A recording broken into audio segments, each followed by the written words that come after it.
In this year's Champions League, Spain have 5 teams competing in the group stage, but countries like Switzerland, Turkey and Ukraine only have 1.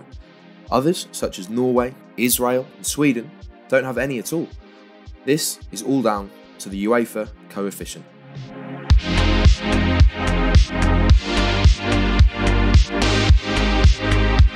It hasn't always been like this. Up until the late 90s, only 1 team entered per country. Each nation's champions entered the competition in the same round, with the exception of the title holders and a few teams getting drawn a bye. There was no special treatment for the bigger countries. But now, in order to increase the overall quality of the competition, the best countries get more teams and they don't have to play in any of the qualifying rounds. They go straight into the group stage.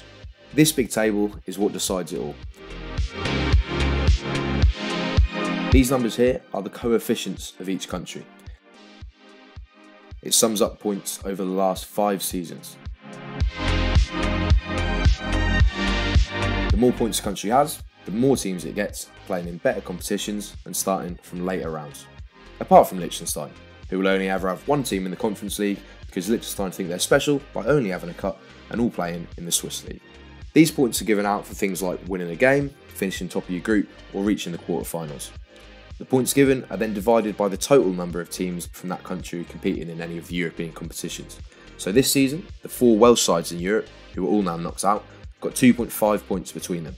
So their total score is 2.5 divided by 4, which is 0.625. Points are given out based on these rules. There's a lot going on here, so let's just start with the table on the left. A win in the qualifying rounds gives you 1 point, whilst a draw gives you half a point. In the group stages, this is 2 for a win and 1 for a draw. There's no points for a loss. So far, simple enough. Now, this table shows the bonus points on offer for things like a team's performance in the group stage or reaching each knockout round. As you can see, these points change depending on whether you're in the Champions League, the Europa League or the Conference League. Let's use the example of English clubs from last season to see how these points are dished out. Before a game is even played, Chelsea, Liverpool, Man City and Tottenham already have 4 points each. These points are given out simply for qualifying for the Champions League group stage. This number here is the sum of all of the club's points, and below it we divide it by 7, number of English teams in European competitions, to get England's coefficient for the 2022-23 season. So West Ham kick us off with a win in qualifying against Feyenoord, which gives them 1 point. Another win in the second leg gives them another point, taking our total to 18.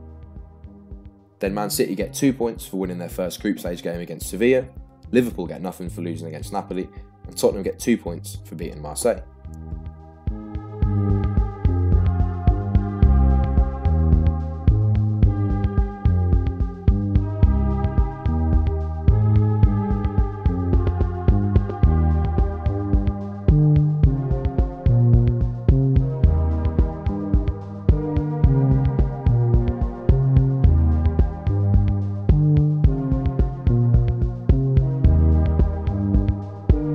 As we get to the end of the group stage, there's points given out for finishing first or second in a Europa League or Conference League group.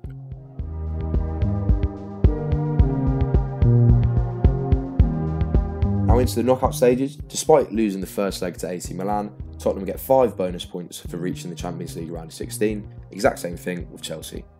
Man United don't get any bonus points for reaching the playoff round, but they do get a point for the draw against Barcelona.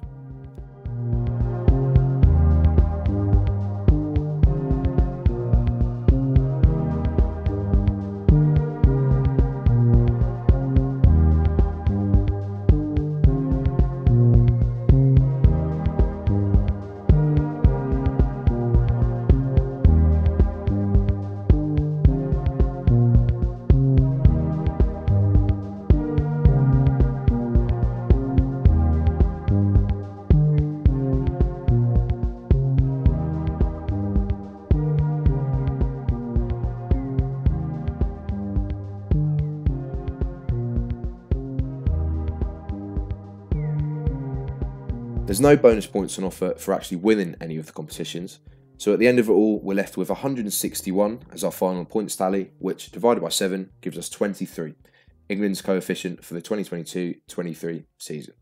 We'll see how things change in the future, especially with the new Champions League format starting next year, but for now, this is why we won't be seeing Real Madrid versus the New Saints in this year's Champions League group stage.